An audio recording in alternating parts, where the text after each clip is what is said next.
Hello everyone. आज हम बात करेंगे व्हाट इज़ नेचुरोपैथी यानी प्राकृतिक चिकित्सा। इस वीडियो में हम समझेंगे नेचुरोपैथी का मीनिंग, कॉन्सेप्ट और कैसे ये बॉडी को नेचुरली हील करती है। What is naturopathy? Pain killer से सिर्फ सिम्टम्स कम होते हैं, लेकिन डिसीज़ का रीज़न वही का वही रहता है। नेचुरोपैथी एक ड्रगलेस सिस्टम ऑफ मेडिसिन है जो बॉडी की सेल्फ हीलिंग पावर पर काम करती है। इसमें मेडिसिन का यूज़ नहीं होता है। पंच तत्व थेरेपी को यूज़ करते हैं ट्रीटमेंट के लिए। पंच तत्व थेरेपी क्या होती है, कैसे काम करती है, ये हम आने वाली वीडियोस में समझेंगे। अब देखते हैं कि नेचुरोपैथी का बेसिक कॉन्सेप्ट क्या है। Body can heal itself. Naturopathy का मानना है कि हमारी बॉडी के पास खुद से हील होने की पावर होती है। डिसीज़ तब होती है जब गलत लाइफस्टाइल और गलत हैबिट्स हो जाती हैं। ये एक उपास ट्री है, इसके थ्रू हम समझेंगे नेचुरोपैथी कैसे काम करती है। नेचुरोपैथी जो है वो रूट कॉज पे काम करती है। ये ट्री है, रूट्स, ट्रंक और ये लीव्स। रूट्स जो है वो कॉज को डिफाइन करेंगी और जो ट्रंक वाला रीज़न है वो हमारी बॉडी की कंडीशन बताएगा, और जितने भी ये लीव्स बने हुए हैं इसमें वो हमारी डिसीजेस को रिप्रेजेंट करते हैं। अब जैसे कि सबसे पहले रूट कॉज क्या होता है? इग्नोरेंस। इग्नोरेंस का मतलब होता है लैक ऑफ नॉलेज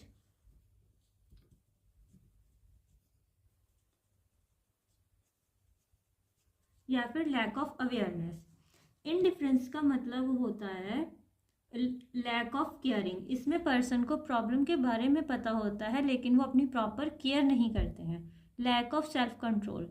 पर्सन को पता है कि इस चीज़ से मुझे प्रॉब्लम होती है, बट फिर भी वो अपने ऊपर कंट्रोल नहीं करते। सेल्फ इंड्योलेंस। इसका मतलब होता है कि पर्सन जो है अपनी हेल्थ से ज़्यादा प्लेजर को चूज़ करता है। तो अब जैसे कि हम सिंपल देखें, इसका मतलब डोंट नो, पर्सन को प्रॉब्लम का ही नहीं पता है। इनडिफरेंस, नो, उन्हें पता है कि प्रॉब्लम क्या है बट फिर भी केयर नहीं करते हैं। Lack of self control, person को पता है कि मुझे इन चीज़ों से प्रॉब्लम होती है, वो फिर भी उन्हीं चीज़ों को कंज्यूम करते हैं। सेल्फ इंड्यूलेंस में होता है कि पर्सन को पता है कि ये प्रॉब्लम कॉजिंग है, जैसे कि अल्कोहल हो गया, स्मोकिंग हो गया, फिर भी वो अपने प्लेजर के लिए उन्हें चूज़ करते हैं। ठीक है, अब इसको हम एग्जाम्पल से समझते हैं कि जैसे मान लीजिए कि किसी को हाइपरटेंशन है।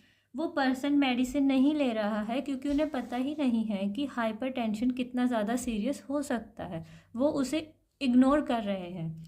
अब इन पर्सन को पता होता है कि उन्हें हाइपरटेंशन है, हाइपरटेंशन से स्ट्रोक हो सकता है, बट फिर भी वो अपना ध्यान नहीं रखते हैं। अब आता है लैक ऑफ सेल्फ कंट्रोल। वो पर्सन जो है वो सॉल्ट वाला ज़्यादा इनटेक कर रहे हैं, जिसकी वजह से क्या है कि ब्लड का जो प्रेशर है वो हाई होता जाता है। सेल्फ इंडोलेंस में क्या है कि पर्सन जो है जैसे अल्कोहल, स्मोकिंग, ये सब चीज़ों को या फिर कोई अदर ड्रग्स हैं उनको कंज्यूम कर रहे हैं, जिसकी वजह से क्या है कि बॉडी की जो हीलिंग कैपेसिटी है वो कम हो गई है। They know it cause a problem but still they take. अब आता है ट्रंक।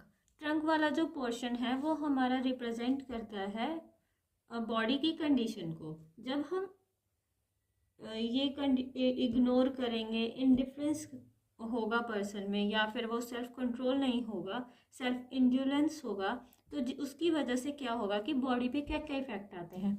विटैलिटी लो हो जाएगी, abnormal composition of blood and lymph, जो हमारे ब्लड का नॉर्मल कॉम्पोजिशन है वो पूरा प्रॉपर नहीं हो पाएगा, और एक्यूमुलेशन हो जाएगा टॉक्सिन्स और मॉर्बिड मैटर्स का बॉडी में।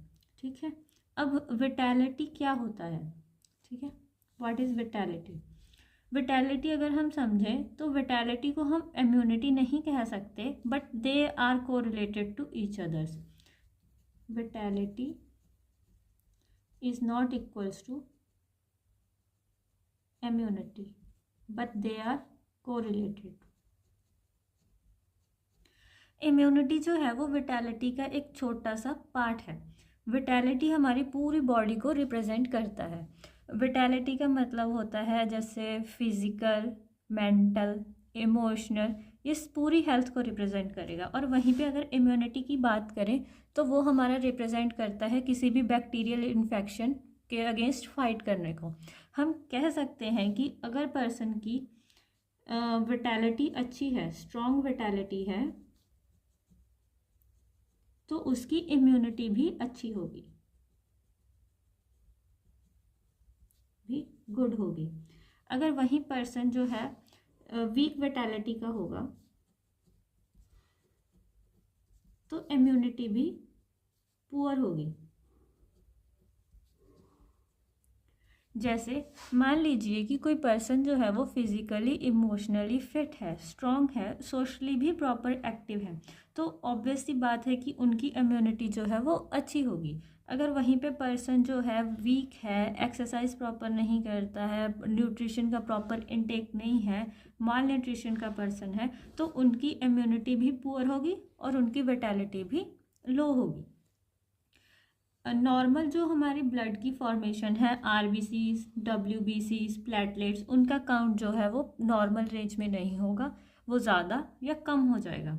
Accumulation of morbid matters and poisons in the body, इसमें क्या होगा कि धीरे धीरे धीरे करके हमारी बॉडी में पॉइजन्स, मॉर्बिड मैटर्स जो है वो जमा होने लगेंगे जब हमारी बॉडी प्रॉपर फंक्शन नहीं करेगी, प्रॉपर उनका एब्जॉर्प्शन नहीं हो पाएगा। ठीक है, एब्जॉर्प्शन प्रॉपर नहीं होगा, एबनॉर्मल कॉम्पोजिशन हो जाएगा ब्लड का, और फिर क्या है, हमारी ओवरऑल विटैलिटी जो है वो लो हो जाएगी।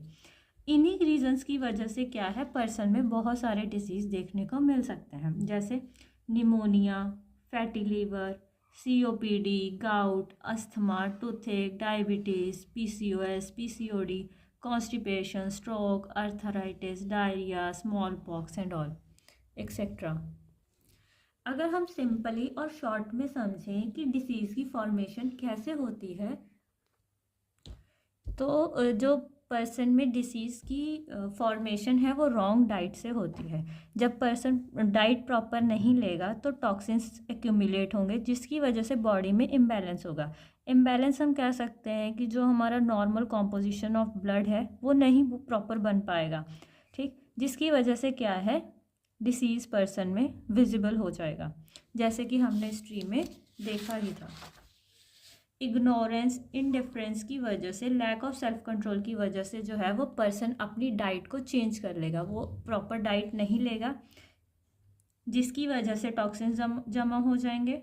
टॉक्सिन्स जमा हो जाएंगे तो कॉम्पोजिशन एबनॉर्मल होगा, कॉम्पोजिशन एबनॉर्मल होगा तो उनकी विटैलिटी जो है वो लो हो जाएगी, जिसकी वजह से ये सेवरल डिसीजेस जो हैं वो पर्सन की बॉडी में शो होंगे।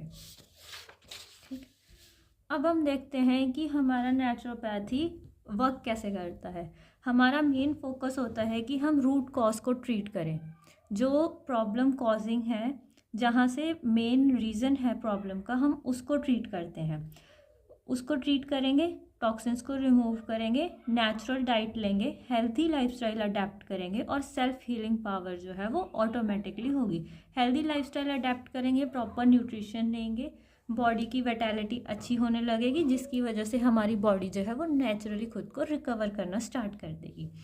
अब जैसे हमने यहाँ पे देखा रूट कॉजेस में कि हमारा नेचुरोपैथी इसको ट्रीट करता है, तो हम नेचुरोपैथी के ट्रीटमेंट में क्या करते हैं कि पर्सन को नॉलेज प्रोवाइड करते हैं कि उनको प्रॉब्लम क्या है और उनकी प्रॉब्लम का रूट कॉज, उन्हें प्रॉब्लम कहाँ से स्टार्ट हुई है, कैसे स्टार्ट हुई है, पहले हम उनका कॉज जानते हैं।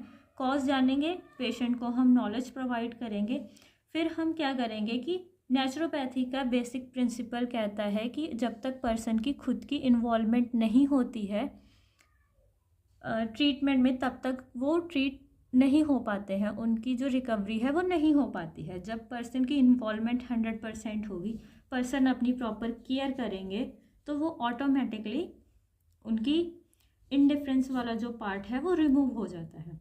Lack of self control, naturopathy में सेल्फ कंट्रोल होना बहुत ज़रूरी है। जो डाइट दी जाएगी, जैसे ट्रीटमेंट दिया जाएगा, उसको हमें फॉलो अप करना पड़ता है। सेल्फ इंडोलेंस में क्या होगा कि हमें अल्कोहल, स्मोकिंग, एक्सेट्रा, जो भी प्लेजर देने वाली चीज़ें हैं हम उन सबको क्या कर देते हैं, रिमूव कर देते हैं। ठीक है, अब इनको हमने ट्रीट करा, इनको हमने रिमूव करा थ्रू द नेचुरोपैथी ट्रीटमेंट, तो फिर हम क्या करेंगे, उनकी बॉडी की जो प्रेजेंटेशन है, इंटरनल प्रेजेंटेशन है, वो ऑटोमेटिकली ठीक होगी, जिसकी वजह से डिसीज़ जो है वो कम होंगे। डिसीज़ कम होंगे कैसे होंगे, जब टॉक्सिन्स जो है वो रिमूव होने लगेंगे। अब देखते हैं कि एडवांटेजेस, मेडिसिन नहीं लेना है, रूट कॉज को ट्रीट करना है, लॉन्ग टर्म हीलिंग है विदाउट एनी साइड इफ़ेक्ट। ठीक है, इसीलिए नेचुरोपैथी एक सेफ और लॉन्ग टर्म रिजल्ट देता है।